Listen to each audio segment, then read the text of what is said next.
الرحمن الرجیم بسم اللہ الرحمن الرحیم لیس البر ان تولوا وجوهكم قبل المشرق والمغرب ولكن البر من آمن بالله واليوم الآخر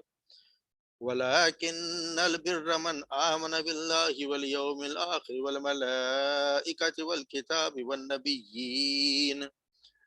وآتى المال على حبه ذوي القربى واليتامى والمساكين وابن السبيل والسائلين وفي الرقاب وأقام الصلاة وآتى الزكاة والموفون بعهدهم إذا عاهدوا والصابرين في البأساء والضراء وحين البأس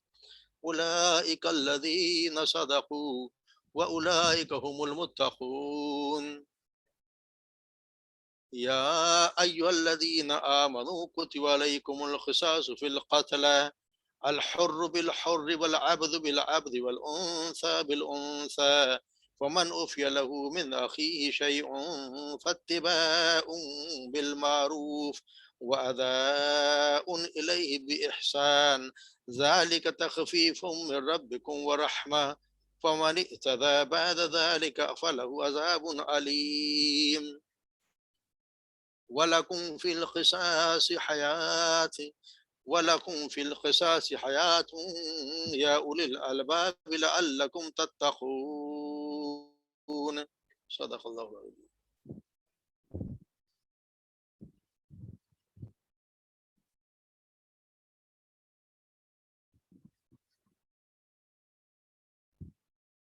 ترجمہ دیکھ لیتے ہیں. لفظی ترجمہ لیس البر، لیس انہوں نے پڑھا مطلب نہیں، نہیں کوئی، یعنی نہیں ہے نیکی. لیس البر، بر کہتے ہیں نیکی کو، یعنی نہیں ہے نیکی، یہ نیکی نہیں ہے صرف کہ انت ولو، کہ تم پھیر لو وجوہکم اپنے چہروں کو قبل المشرقی، مشرق کی طرف، والمغربی اور مغرب کی طرف. ولیکن البر، اور لیکن نیکی یہ ہے، من آمن باللہ، کہ جس نے جو لایا ایمان اللہ پر، والیوم الاخر اور آخرت کے دن پر، والملائکتی اور فرشتوں پر، والکتابی اور کتاب پر، والنبیین انبیاء پر، وآتا مال حبہ، وآتا اور جو دے، المال مال، علی حبہ اس کی محبت کے باوجود، یعنی اس کی محبت کے ہوتے ہوئے، یعنی مال کی محبت کے باوجود کس کو دے؟ ذوی القربہ رشتہ داروں کو، والیتامہ اور یتیموں کو، والمساکین اور مسکینوں کو، وابن السبیل اور مسافروں کو، والسائلین اور سوال کرنے والوں کو، وفی الرقاب اور گردن چھڑانے میں یعنی غلام آزاد کرانے میں، وقام الصلاۃ جو قائم کرے نماز، وآت الزکوٰۃ اور جو ادا کرے زکوٰۃ. اصل میں نیکی یہ ہے. والموفون بعہدہم اور جو پورا کرتے ہیں اپنے عہد کو، اذا عاہدوا جب وہ کوئی عہد کرتے ہیں، یعنی پورا کرنے والے اپنے عہد کو جب وہ کوئی عہد کرتے ہیں. والصابرین اور صبر کرنے والے ہیں، فی الباساء تنگ دستی میں، والضراء اور کوئی مصیبت میں، وحین الباس اور کوئی جنگ کے وقت، جنگ کے وقت. اولئک الذین صدقوا یہ وہ لوگ ہیں جنہوں نے صدقوا سچ کہا، واولئک هم المتقون اور یہی وہ لوگ ہیں جو بچنے والے ہیں یا اللہ سے ڈرنے والے ہیں یا عذاب سے بچنے والے ہیں. یا ایھا الذین اے لوگو جو ایمان لاؤ، یا ایھا الذین آمنو اے ایمان والو، کتب علیکم القصاص فرض کر دیا گیا یا لکھ دیا گیا تم پر قصاص، یعنی کسی کو قتل کر دے اس کا بدلہ لینا. قصاص فی القتل مقتول کے بدلے، قتل کیے کے بدلے قصاص لینا تم پر فرض کر دیا گیا. الحر بالحر یعنی آزاد کے بدلے آزاد، اگر آزاد قاتل کے بدلے آزاد یعنی وہی جس نے قتل کیا اسی کو کریں. والعبد بالعبد غلام کے بدلے غلام. والانثى بالانثى عورت کے بدلے عورت، یعنی اگر عورت نے قتل کیا تو اسی عورت کو ہی قتل کیا جائے گا. ومن عفیا پس من عفیا جو معاف کر دیا گیا، لہو اس کے لیے، من اخیہ اس کے بھائی کی طرف سے،